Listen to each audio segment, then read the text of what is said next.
Alright guys, we just got back from watching X-Men Apocalypse. Overall, I was actually pleased. It wasn't great, it was fun the way everyone says it is. It is very fun, it's entertaining. I felt like there was a build-up throughout the whole movie and there was just no payoff. It was just up in the air and then that's it. It went nowhere. Overall, those are my thoughts. We'll go into the actual details. What did you think? My expectations were high, and I'm gonna say that they weren't fully met. I did enjoy the movie. Thought it was a good time, fun, like you said. But it did lack a little, a little something where it left me, or should I say, it did leave me saying, "Wow." No, not at all. You know. Exactly. Yeah, exactly. Now that's what I mean. There was the build-up there. I mean, everything was there. All the pieces were there. They tried. But yeah, it's just like it went nowhere. Well, let's start at the beginning with Apocalypse. We meet Apocalypse. Apocalypse. Yeah. He himself was just a disappointment to me. Actually, more so than the movie. The movie, like I said, I liked it. I enjoyed it. But Apocalypse, I thought could have been done way better. We meet him at the beginning. We sort of see what his powers are. He switches from bodies whenever he's getting too old. Through a ritual. Yeah, exactly. It's a little ritual where he his consciousness goes from one body to another. So we see that whenever he's getting old enough, that's when he does it. So finally they I guess capture a mutant. Yeah. Who's got the abilities that Wolverine does, and now he's basically immortal. So it's good. That's good. But we don't know where... the only... Sorry to interrupt. Yeah. That's the only good thing about Apocalypse. About Apocalypse, yeah. The fact that he can do this ritual. It's just... How? We don't know. No. The power of the sun? The power of the sun somehow turned into liquid. But I think he just happened to... he just ran into some luck that they just so happened to run into that mutant that you said. Just happens to regenerate himself. Yeah. So, which is how he, like you said, he becomes eternal and the almighty Apocalypse. They don't go into his costume, his wardrobe, whatever. I mean, his armor. Technology, how he got it. The only thing we do see is that, whenever he switches bodies, they'll take his armor and put it in the new person. So it makes sense, but there's not much explanation to anything else. And we see his original Four Horsemen, at least in that timeline. Which I actually enjoyed. Yes, I did. I like the fact that they were devoted. They would do anything for him, and they show it where they will fight for him and fight to protect him to their last breath. To the very last breath. We would like friends like that. Yeah. I mean, they're loyal. They take a beating and eventually die just to save Apocalypse. Good horsemen are hard to come by these days. Yes. So that was a great opening, but still, even that, we actually made it better than it really is. We made it sound better than it really is. It still feels like it's lacking something. Like he said, the oomph, the substance, it's just not there. But whatever. It just felt like it lagged for a while after that. We get to meet certain characters, but no one's actually developed. We get to see a bunch of characters. There's no actual character development. Like I said, the pieces are there, but they take him nowhere.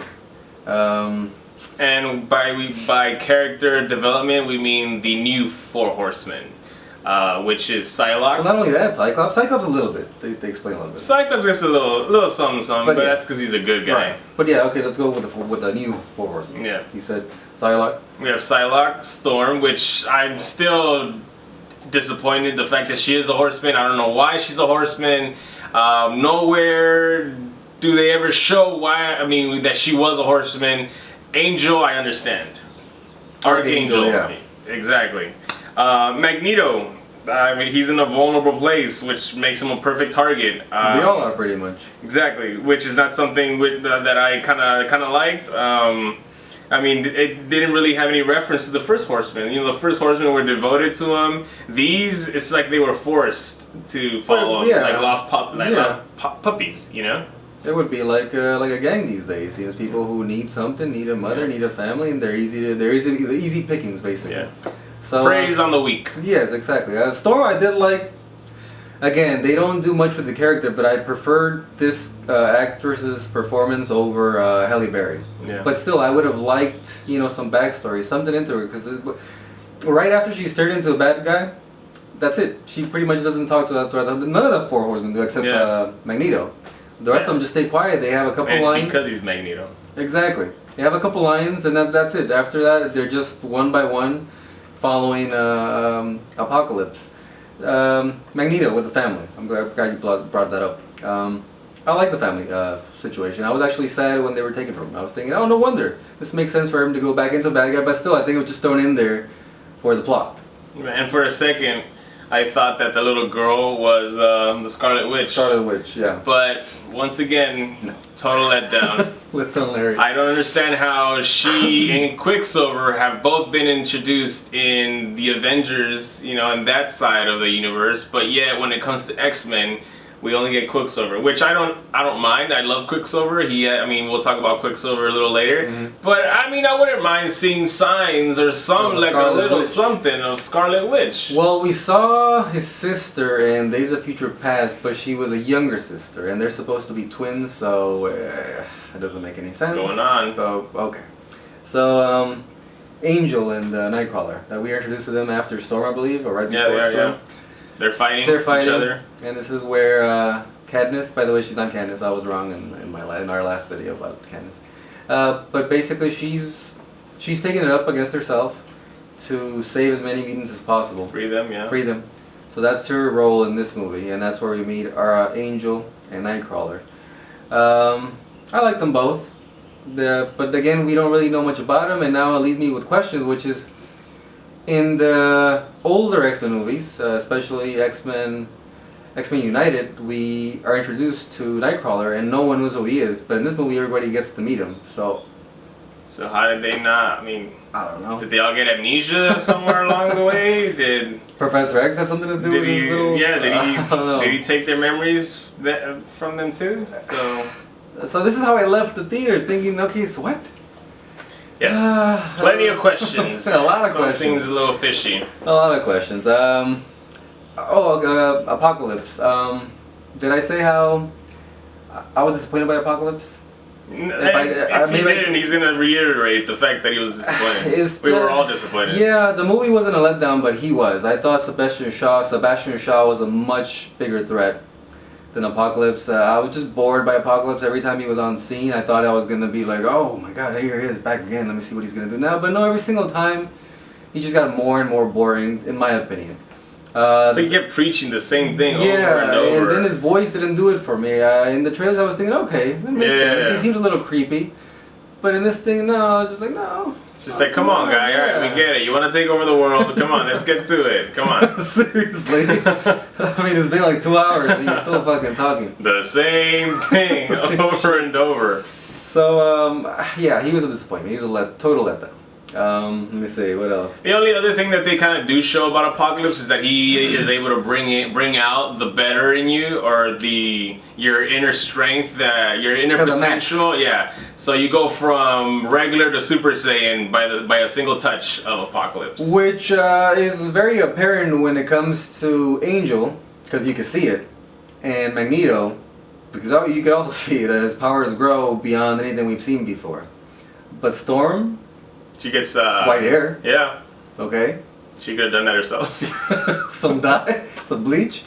Psylocke, I thought maybe her psionic blade, whatever it's called, was going to be longer, but it's way long before this shit even happens, and then it gets a little bit brighter. Yeah. So I guess that means it's stronger.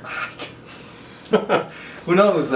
She doesn't say anything. The whole movie, she's just quiet. But she looks good. Olivia Munn, yes. When she came out on screen, I was like, hey, this is sweet, man. Some fun with Olivia Munn. But there's just so much to say, but nothing to say at all. There was just, like I said, no substance to the movie. Weapon X. Weapon X. Weapon X. I did love that part. Also, even that part left me wanting more. I already knew he was going to come out because we saw the claws in the one trailer. Yeah. Then they go into the Weapon X facility, and that's where I kind of knew. You thought it was going to be the Juggernaut. Yeah. I didn't. I feel like I didn't. I wanted it to be the Juggernaut, just because I thought it would have been funny. That would have been a nice surprise. Yeah, it's just like, what is that? And then it's like, it's the Juggernaut, bitch! That would have been great. So no, it's Wolverine. He's wearing his Weapon X outfit, which he kind of looks stupid in. He does. Right? Yeah, I thought it was weird. It's identical to what it's supposed to look like, but it just doesn't work in the movie. He looks like somebody, like he broke his neck and he needs the thing to hold it up so that he doesn't. Or like he's special needs. Yeah. And he's wearing that big helmet, so so he falls. But I don't know. It was just there was a lot they could have done, but whatever. He comes in, leaves, and that's pretty much it. Well, he wreaks havoc. He does. He does, but it's I don't know. I felt like in the second movie again, X-Men United. I felt like like we got more out of that rage and that mansion scene where they're trying to kidnap all the students. I don't know if you remember that movie. Yeah. But I don't know. Yeah, there's a lot of rage, a lot of blood. Yeah. There's a lot of blood, but still, I personally was left wanting more. Like I was throughout the rest of the movie. But anyway, it was a nice little throwback, a little something that the fans got. Weapon X finally. And speaking of Cyclops, gonna go back to the fact that he shoots somebody across a restroom into a sink and a wall, and the guy breaks the wall. and bounces off. It doesn't even phase the guy. The guy. He's hurt, but you're like, there's no way this guy's alive. Come on, this guy's dead. You whispered over, he's dead, right? And then he gets up. He does. So you're just like, okay, that makes sense. Not only that, after he shoots him, his psionic blast keeps on shooting, and he cracks the walls. So if he cracks the walls, how he's not supposed to crack a human being? I don't know. But yeah. Coincidence? I think not. Magneto. Personally, I've been waiting since 2000. To see a live-action Magneto have the force field around him. I finally got it, and it went nowhere. Once he creates it, I geeked out a little bit. I was trying to keep my composure, but still, I was thinking, oh, finally. I'm hoping that Cyclops will shoot him, and then you know how in the cartoon he would be shot, and then a X would form around him. Nothing happens. Basically, Quicksilver goes up to him and he touches the force field. He's like, I can't get through. And then inside, Magneto's all calm, just cool, like taking a nap. He's like in Serenity. Yeah. So yeah, there was a lot of build-up, but it went nowhere. I mean, I was really waiting for an epic scene with that force field, but nothing happens. Nothing happens. He's just there, chilling. And next thing you know, like a villain. Yeah. Next thing you know, and he's very calm. So after all this, all this chaos going on around him, and he's just having a conversation like, yeah, you. What about you? What's going on, guys? What's going on? You guys good out there? Want a cup of tea? Quicksilver, I finally got to see Quicksilver for a long period of time, unlike the other movies where you only see a brief it was moment. longer. Yeah, longer. He has his special scene where you see how fast he really is. Too fast, if you ask me. I was just like, whoa, that is pretty fast. The way that he saves everyone out of the exploding mansion that Havoc happens to accidentally cause. He was funny, hilarious, and that was probably my favorite part of the movie. Just seeing Quicksilver and his little one-liners and just him being a goof like he is. Like he's supposed to. I enjoyed it. It wasn't my favorite part. I actually preferred his scene in Days of Future Past. But yes, it was very enjoyable. It was funny. Again, he's doing all this to a soundtrack, so it was great. But to me, there was just too much CGI in this scene compared to the last scene where it was mostly practical effects. But that's just me. It was a nice scene. I don't think it stole the show in this movie, particularly. Yeah. To me, my favorite scene is still Magneto creating that force field, but then it goes nowhere, like I already said. So anyway. Havoc, I didn't really think much of him in the Days of Future Past, but in this one I was just like, all right, Havoc. Barely in Days of Future Past. in this one he's just like he becomes a badass, and he goes out like a champion. There's the scene where they pull Professor X, and he's just like, not on my watch, and he's just like, hey asshole, come back, and then he freaking shoots, and of course Apocalypse sets them up, and they vanish, and as soon as they vanish, he hits the little ship that Beast is working on. Oh, that's right. And that just, it's like a nuclear warhead in itself, and it blows everything up, which is where Quicksilver happens to arrive and save everyone. But too late because Havoc is dead. Havoc went out with the bang. But then he kind of needed to go because we need room for Cyclops. So Cyclops, getting back to Cyclops, I thought they're setting him up to actually be a hero. There's a scene where he convinces the main younger team to leave the mansion. Jubilee. Yeah, and Nightcrawler. Nightcrawler, yeah. And there was one more person, or that's it. That was it. That was it. So yeah, they don't really want to leave, and he goes, "Come on, guys, we've been cooped up in here too long." It doesn't take much convincing, but it's still, he leads them out of there. They watch a movie. The Force is strong in that one. Yeah, so I can see him being a leader. I liked him. I like where they're going with Cyclops. But still, like I said, there's just not much more to say. It's Yeah. okay. It was okay. I mean, like I said, it leaves you with questions, especially at the end. You know, when you have Mystique, you know, she stays a good guy. Like, I'm like, why is she still? I mean, Well, let's get into the fight before we get to the Okay. final scenes. So yeah, the final fight. Pretty much what you see in the trailers is what you get. There's not much more than that. Again, leaves you wanting a lot more. You barely get a little action between Beast and Psylocke. A little bit here and there. A little bit between... brings out a whip like Wonder Woman. Brings out a whip. A I lasso. don't know if she's supposed to be able to do that, but that's what she does. Basically, the main fight was Professor X and Apocalypse. Even Storm in that fight, man. Like, Yeah. what did she really do? She didn't even Nothing. do anything besides shoot a couple, Lightning thunderbolts bolts. like fucking Pikachu. No thunder, Like, no hurricanes. Yeah, it doesn't get She up could have there. taken out the whole team in one, The one fell trailer, swoop. yeah, man. The But- trailer does a better job in making it seem like she's a badass in the Yeah. act. When it comes down to, she's just kind of there throwing a little. And by the way, her powers are already amplified in this scene. And to this, I don't think so. The fight in First Class, which was much better than this. Yeah, it's just like they rushed it. We don't get to see much. Like I said earlier, there's just so much buildup and it goes nowhere, and that's pretty much the entire film. Then skip to the last scene. You were talking about how Mystique. Yeah, Mystique stays a good guy. Yeah. It's just kind of like, all right, are they waiting? Are they gonna make another movie to finally see what triggers and what brings She the talks camels a back? lot. And just like decides to go off the rails and Yeah. all right, I'm a bad guy now. You Because know, in like, X-Men, the first X-Men in 2000, she barely said anything, and she was a bad guy. I mean, 100% devoted to Magneto. Anything he said, she would do. So how do we go from this to that? yeah. There's still even Magneto kind of makes it seem like he's still a good guy, you know. Magneto. So I don't know if they're waiting to make another movie where they're gonna show how they go off the rails, finally. Well, Magneto's a wanted man Yeah. because he attacked the president in the last movie. So pretty much the entire world is looking for him. He's Osama bin Laden, basically. Yeah. I don't know, we could put it that way. But anyway, that's who he is. At the end of the movie, he helps save the world, and just like that, All is forgiven. all is forgiven. That's how it works.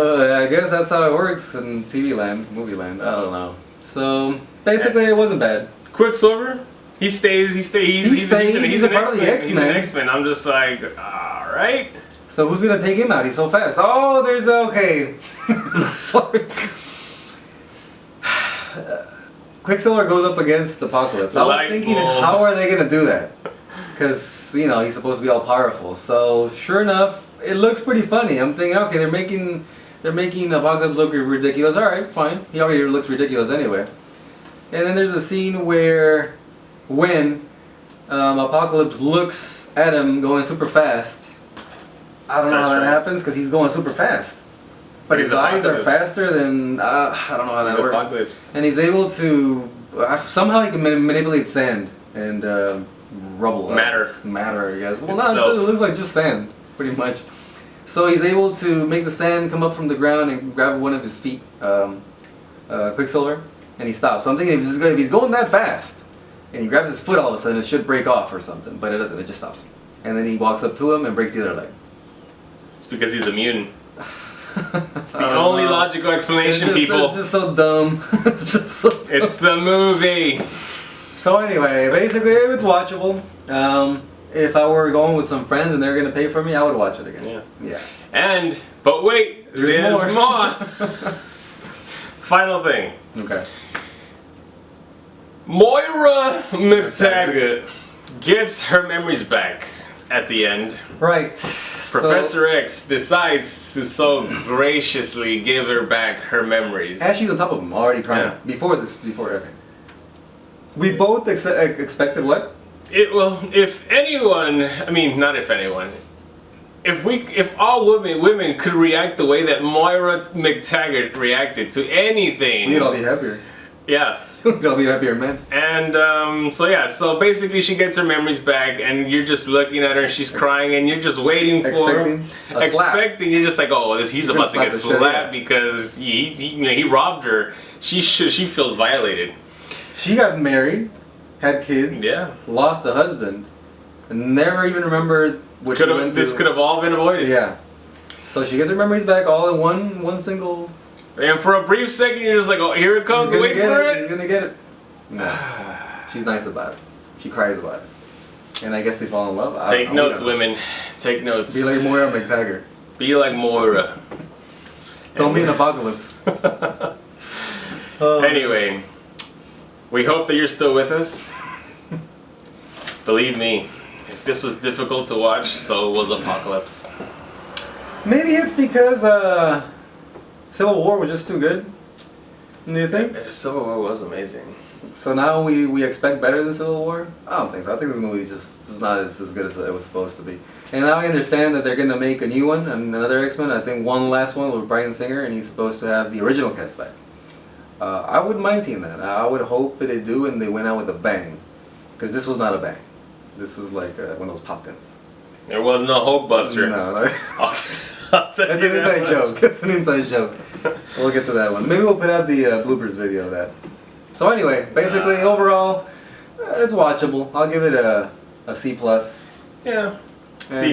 Yeah. B minus. C-. We were supposed to watch Neighbors 2. I don't think it's in theaters anymore, is it? It is. It Probably should is. be. We're probably not going to watch it. Probably not. No, I will say this, by the way. I saw The Nice Guys. We're not going to review it, but go watch it. Definitely go watch it. Go watch The Nice Guys right now. Fuck X-Men. Go watch The Nice Guys. Give them. Cool. It's not Like one of yesterday. Yeah.